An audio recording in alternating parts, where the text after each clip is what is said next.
But I have an article here. Of course, I came across this on Twitter, and I've mentioned this Twitter account before, Amiri King. He often has very good posts, just like this.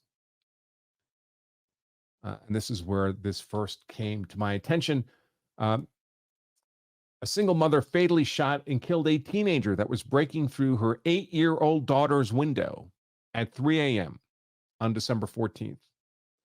Aaliyah Wallace, mother to 4 daughters, purchased a gun after 4 attempted burglaries on her home, 2 of which happened less than 24 hours prior to the shooting. The home invader, 14-year-old Devin Baker, died on the scene from multiple gunshot wounds. So she killed a man, a boy, a child, who was violently breaking into her home. By the way, don't be misled by this 14-year-old age thing.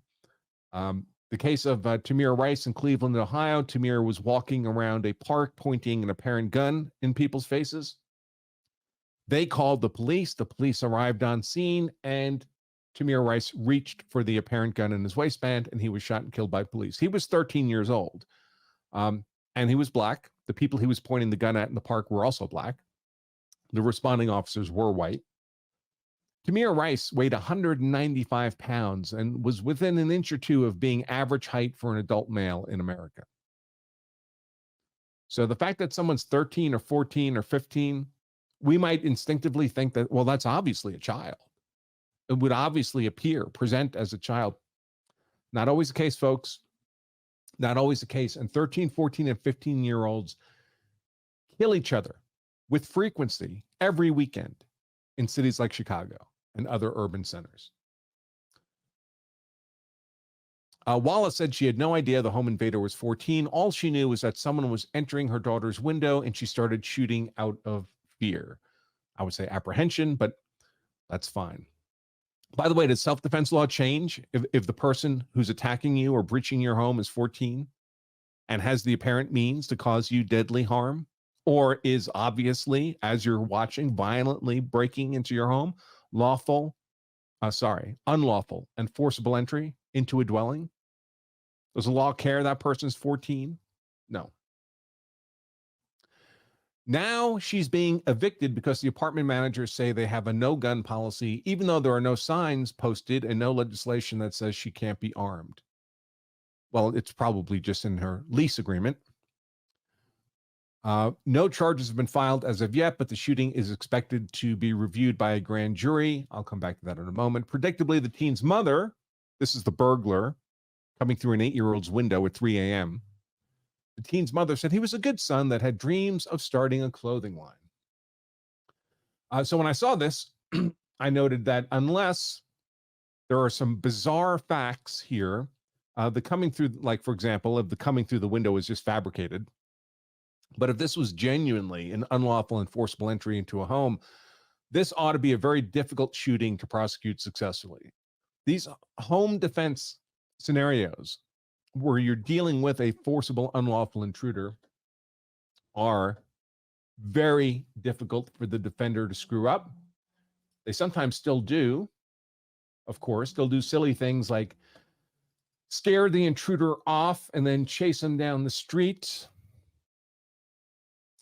Let's take a look quickly at Texas Defense of Highly Defensible Property Law to see what she would have here. Let's see. I'll have to upload it quickly from my computer. This is, of course, from our Texas specific law of self-defense course. We have a law of self-defense course for every state. It's uploading. And if you'd like to check out the law of self-defense course for your state, you can do that with this. Oh, come on.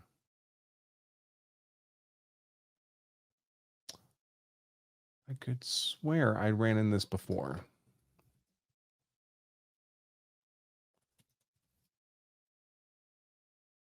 Let's see.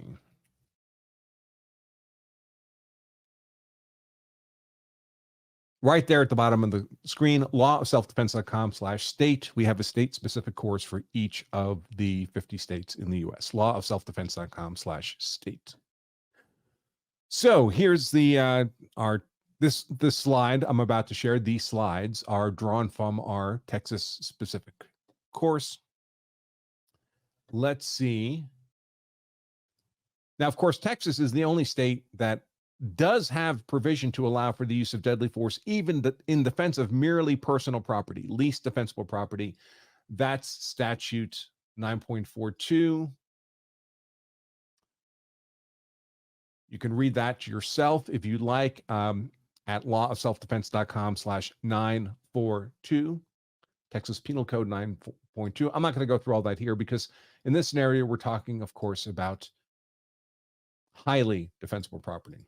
So let's get to highly defensible property. How does Texas define highly defensible property? Well, just like every other state, it includes habitation, your dwelling, your home, your castle. Texas does define highly defensible property more broadly than that to include a place of business, place of employment, occupied vehicle. That's all good. Here, of course, we're talking about habitation, a structure or vehicle adapted for the overnight accommodation of persons, which of course obviously includes your home. So this, for some reason, Texas puts this into its defense of person statute, Penal Code 9.32, but this section, this paragraph B here, is in fact a defense of highly defensible property provision. And it creates a legal presumption that the defender's belief that deadly force was immediately necessary is a reasonable presumption. So the law, if you meet the conditions of this part of the statute, legally presumes that your belief in the need to use deadly defensive force was reasonable. What are the conditions? That the defender knew or had reason to believe that the person they're using the force against was used unlawfully and with force entered or was attempting to enter unlawfully and with force the actor's occupied habitation. Is that happening in this scenario with Aaliyah Wallace and the burglar coming through her 8-year-old's window? Yes, it is happening. Or they had reason to believe that someone was unlawfully and with force removed or was attempting to remove. Would that be a reasonable apprehension of a mother seeing what appears to be a man, certainly a male, climbing through her 8-year-old's window?